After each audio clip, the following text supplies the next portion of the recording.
ये आकाशवाणी पटना है। अब आप अभिषेक दास से प्रादेशिक समाचार सुनिए। पहले मुख्य समाचार।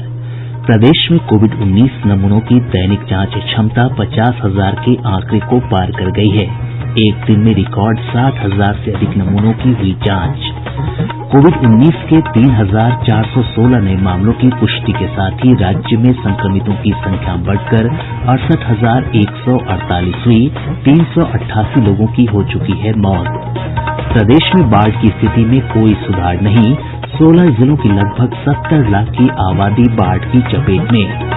और मौसम विभाग ने अगले 24 घंटों के दौरान प्रदेश के कई स्थानों पर तेज आंधी के साथ बारिश का अलर्ट जारी किया। अब समाचार विस्तार से। प्रदेश में कोविड-19 नमूनों की दैनिक जांच क्षमता 50,000 के आंकड़े को पार कर गई है। पिछले 24 घंटों के दौरान कोविड-19 के 60,254 नमूनों की जांच की गई। एक दिन में अब तक का यह सर्वाधिक आंकड़ा है। राज्य में अब तक लगभग 8 लाख नमूनों की जांच हो चुकी है। प्रदेश में आज कोविड-19 के 3,416 नये मामलों की पुष्टि हुई है। संक्रमितों की संख्या बढ़कर 68,148 हो गई है। स्वास्थ्य विभाग की बुलेटिन के अनुसार सबसे अधिक 603 मामले पटना जिले से सामने आये हैं। कटिहार से 234, पूर्वी चंपारण से 190, वैशाली से 163, समस्तीपुर से 139, भागलपुर से 128, मुजफ्फरपुर से 118, रोहतास से 106, नालंदा से 102 और सहरसा से 101 मामले की पुष्टि हुई है। सारण से 94, बक्सर और सिवान से 92, भोजपुर से 90, पश्चिमी चंपारण से 89, पूर्णिया से 80, अररिया और गया से 77 तथा मधुबनी से 75 मामले पॉजिटिव पाये गये हैं। स्वास्थ्य विभाग के सचिव लोकेश कुमार सिंह ने बताया कि पिछले 24 घंटों में 1,450 लोगों को उपचार के बाद छुट्टी दी गई। स्वस्थ होने वालों की संख्या बढ़कर 43,820 हो गई है। स्वस्थ होने की दर 64.3% है। वहीं एक दिन में 19 लोगों की मौत के साथ मृतकों की संख्या बढ़कर 388 हो गई है। अरवल जिले में आज से 16 अगस्त तक पूर्ण लॉकडाउन लागू रहेगा। हमारे संवाददाता ने बताया है कि इस अवधि में आवश्यक सेवाओं को छोड़कर सभी सरकारी और निजी कार्यालय तथा प्रतिष्ठान बंद रहेंगे। जिले में कोविड-19 के बढ़ते मामलों को देखते हुए लॉकडाउन का फैसला किया गया है। इधर जिले में 5 मोबाइल वैन के माध्यम से गांव-गांव जाकर कोरोना संदिग्धों की जांच की जा रही है। मुजफ्फरपुर के एसकेएमसीएच में कोविड मरीजों के लिए 160 बेड की और व्यवस्था की जायेगी। जिलाधिकारी चंद्रशेखर सिंह ने बताया कि इसमें 100 बेड आईसीयू के होंगे। कटिहार प्रधान डाकघर में आज से कोरोना शॉप काम करने लगा है। यहां फेस मास्क, हैंड सैनिटाइजर और हैंड वॉश समेत कोरोना से बचाव के अन्य सामान भी उपलब्ध रहेंगे। अररिया जिला स्वास्थ्य समिति द्वारा आइसोलेशन सेंटर के लिए बेड खरीद में अनियमितता पाये जाने पर जिलाधिकारी प्रशांत कुमार ने भुगतान पर रोक लगा दी है। इस संबंध में टीम गठित कर जांच शुरू कर दी गई है। देश में कोविड-19 से ठीक होने वालों की संख्या आज 13 लाख को पार कर गई है। ठीक होने वालों की दर 67% से अधिक हो गई है। मृत्यु दर भी कम होकर 2.07% रह गई है। केंद्रीय स्वास्थ्य और परिवार कल्याण मंत्रालय ने बताया है कि पिछले 24 घंटों के दौरान देश भर में लगभग 56,000 लोग कोरोना से संक्रमित हुए। इन्हें मिलाकर देश में अब तक लगभग 19,64,000 लोग कोरोना से संक्रमित हो चुके हैं। कोरोना से मरने वालों की संख्या बढ़कर 40,699 हो गई है। भारतीय जन स्वास्थ्य प्रतिष्ठान के अध्यक्ष डॉक्टर के श्रीनाथ रेड्डी ने कहा है कि कोविड-19 संक्रमण के उपचार का टीका विकसित करने में अभी कुछ समय और लगेगा। उन्होंने संक्रमण के सामुदायिक फैलाव को रोकने के लिए लोगों से एहतियाती उपाय करने की अपील की है।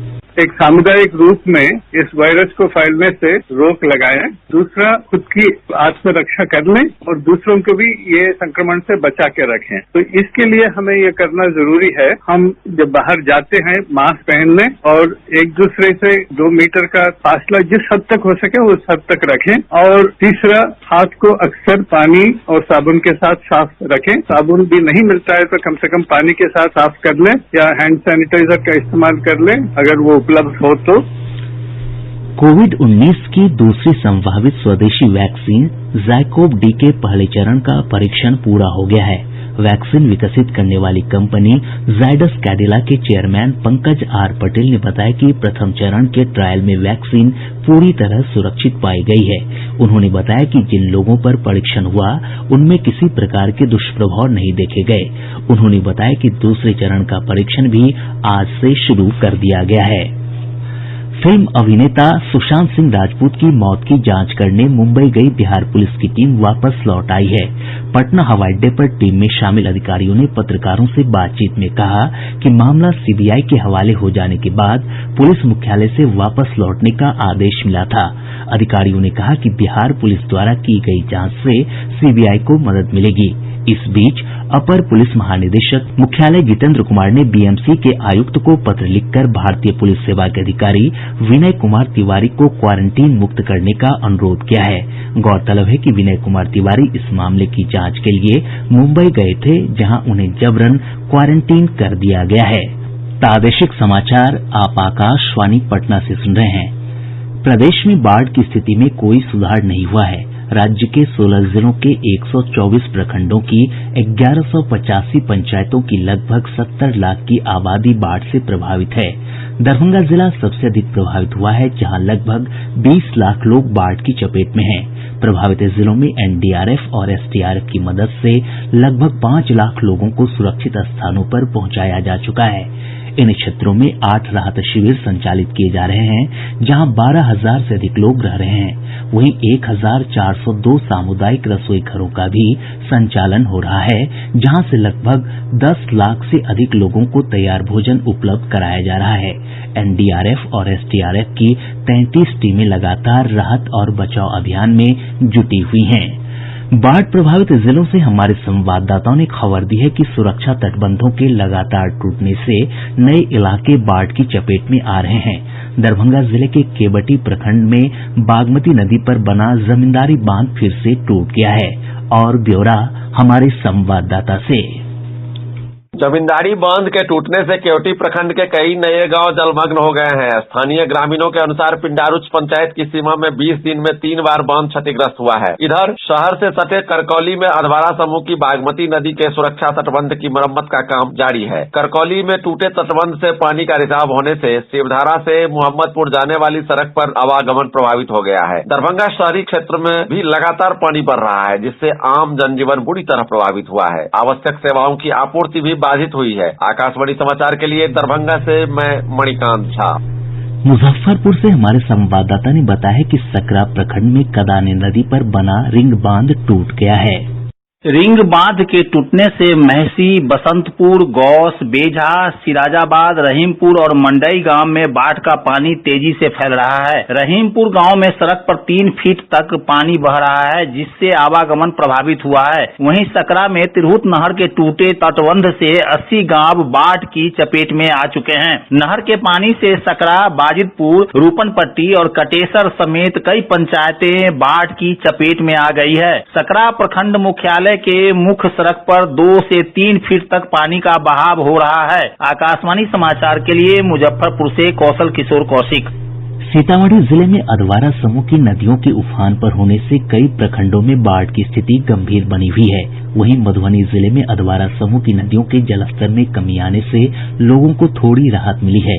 हालांकि जिले के बरारी पंचायत के कई गांव अभी भी धौंस नदी के पानी से जलमग्न हैं। इधर खगड़िया जिले में कोसी, बागमती, करेह, गंडक और गंगा नदी के जलस्तर में तेजी से बढ़ोतरी हो रही है। पानी का दबाव बढ़ने से कई स्थानों पर बांधों के टूटने का खतरा मंडरा रहा है। समस्तीपुर से हमारे संवाददाता ने खबर दी है कि बाढ़ की स्थिति दिन प्रतिदिन बिगड़ती जा रही है।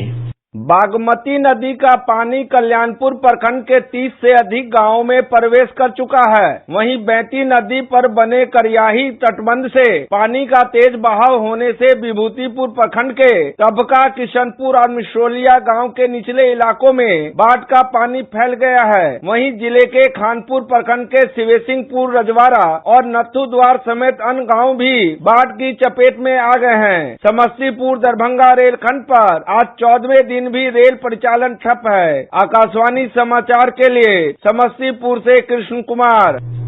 पूर्वी चंपारण में बूढ़ी गंडक नदी के जलस्तर में हुई वृद्धि के कारण चकिया में बाराघाट पुल का अप्रोच पथ क्षतिग्रस्त हो गया है, जिस कारण वाहनों के आवागमन पर रोक लगा दी गई है। पश्चिमी चंपारण जिले में बाढ़ की स्थिति में धीरे धीरे सुधार हो रहा है। गंडक नदी के जलस्तर में कमी होने से लोगों को फिलहाल राहत मिली है। हालांकि पानी में कमी आने के बाद महामारी का खतरा उत्पन्न हो गया है। कटिहार जिले में कोसी और गंगा नदी में उफान से कुर्सेला प्रखंड के कई गांव में बाढ़ का पानी प्रवेश कर चुका है। गंडक बराज से 1.5 लाख क्यूसेक पानी छोड़े जाने के बाद सारण जिले में मढ़ौरा, मकेर और मशरक प्रखंड के 10 गांवों में बाढ़ का पानी फैल गया है। सारण तटबंध से सटे जिलों में दिन प्रतिदिन स्थिति खराब होती जा रही है। गंडक नदी के जलस्तर में बढ़ोतरी से गोपालगंज जिले के बाढ़ प्रभावित इलाकों में फिर से पानी बढ़ने लगा है। बांधों पर अब भी कटाव का खतरा है। जिले के लगभग 154 गांव पूरी तरह से बाढ़ के पानी से घिरे हुए हैं।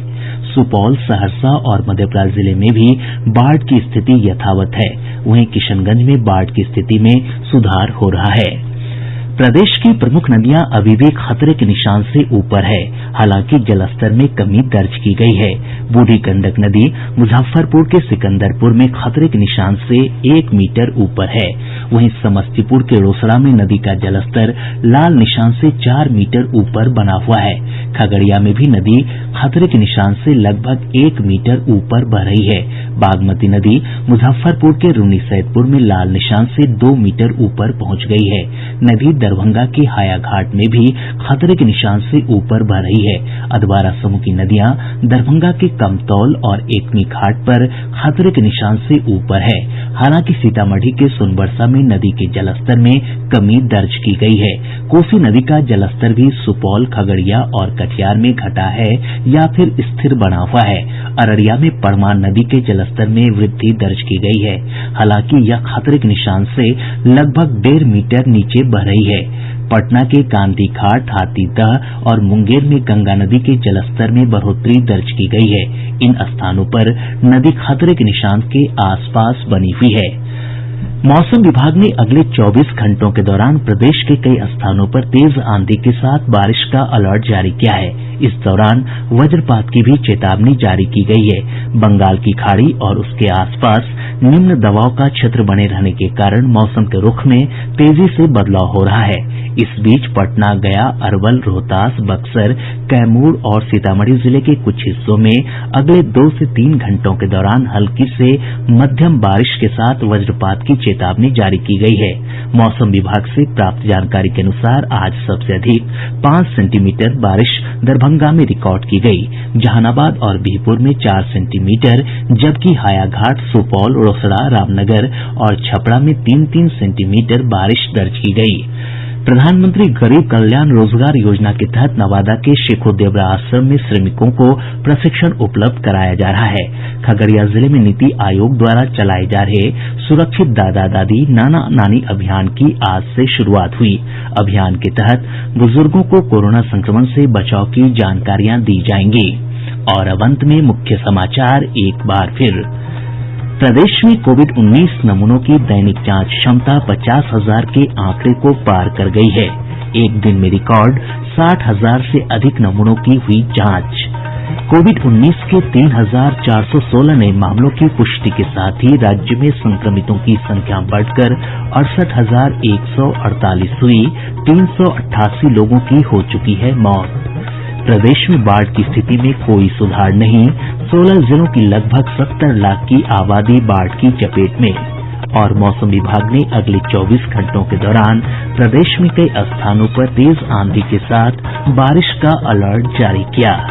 इसके साथ ही आकाशवाणी पटना से प्रसारित प्रादेशिक समाचार का ये अंक समाप्त हुआ।